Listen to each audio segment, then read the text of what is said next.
Dans le dernier épisode, je vous racontais l'histoire d'Ismaël le berger, arrivé à Brianos de la manière la plus étrange qu'il soit.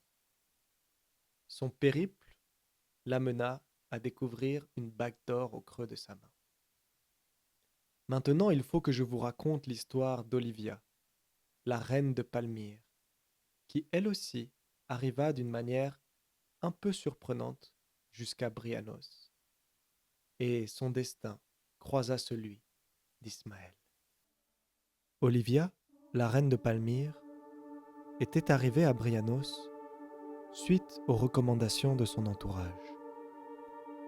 Il lui avait dit: La légende dit qu'à Brianos, on trouve les réponses à ces questions.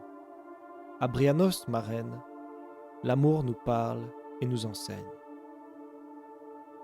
Olivia, reine de Palmyre, n'avait pas été gâtée dans ses relations.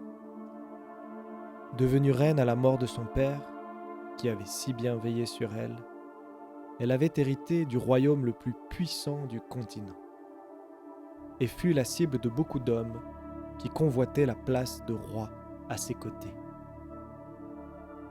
Son visage, plus doux que la chaleur du soleil au petit matin, son teint, aussi soyeux que la soie de Bengale, ses formes, aussi gracieuses que les dunes caressées par le vent du désert, ne laissaient personne indifférent. Son père, de son vivant, lui avait dit: Un jour, ma fille, je te souhaite de rencontrer un homme qui ne cherchera ni à posséder ta beauté, ni à posséder tes richesses. Celui qui par amour est prêt à perdre ce qu'il a de plus cher sera digne de devenir le roi de Palmyre. Cet homme, Olivia, ne l'avait pas encore rencontré. Le gratin de la haute bourgeoisie et tous les courtisans de la reine n'avaient que su la décevoir et la blesser. Elle avait donc fini par suivre les conseils de son entourage et était partie incognito en direction de Brianos. Après plusieurs jours de voyage, elle s'arrêta dans un village à mi-chemin afin de se réapprovisionner. Elle y trouva une marchande de fruits et légumes à l'allure particulière. Cette dame, c'était Shahar, mais Olivia ne savait bien évidemment pas qui elle était. Shahar, avec ses yeux perçants, sage comme le temps, lui dit, en lui tendant les mandarines qu'elle venait d'acheter: Sur vos pas, un homme viendra. De sa main, il vous donnera une bague. Il pensera qu'elle vous appartient. Rendez-lui la bague de sitôt, et vous saurez de quoi l'amour est fait. Puis Shahar s'en alla s'occuper d'un autre client. Olivia, sonnée par ce qu'elle venait d'entendre, tenta d'interpeller la vieille dame, mais en vain. Shahar, plus rusé que le renard, avait déguerpi avec son petit rire malicieux. Bizarre, cette femme doit être folle, elle a dû me confondre avec quelqu'un, se disait Olivia. Elle poursuivit son chemin et arriva à Brianos quelques jours plus tard. Le festival des 9 nuits venait de commencer. Les cloches retentissaient et elle suivit la foule qui s'acheminait en direction du temple. Alors qu'elle venait de franchir le seuil du temple, son regard croisa celui d'un homme aux habits négligés et à la barbe épaisse. Elle fut surprise de le voir détourner les yeux avec une telle brusquerie, comme s'il venait de commettre un péché. C'est bien la première fois qu'un homme ne me dévisage pas avec appétit, se dit-elle. Puis elle passa à autre chose et s'en alla s'asseoir. Pendant toute la cérémonie du matin, bercée par les chants de Prasad, Olivia n'arrêta pas de songer aux mots de la vieille dame du marché.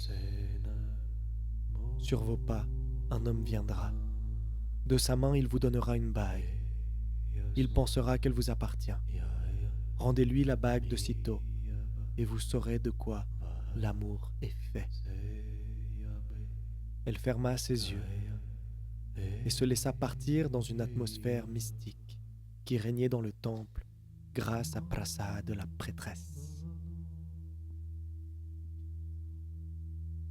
Lorsqu'elle ouvrit enfin les yeux, elle découvrit le temple vide. Il semblait qu'elle s'était laissée happer par l'Éternel et n'avait pas remarqué que la cérémonie du matin était finie. Une main vint lui toucher délicatement son épaule.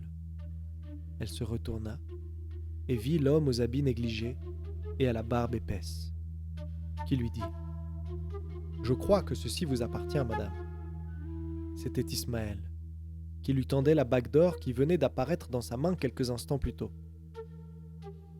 Olivia, figée par l'instant, plongée dans les yeux verts et doux du berger Ismaël, traversée par l'écho des murmures divins, sentit son cœur reconnaître ce que son esprit n'osait encore comprendre.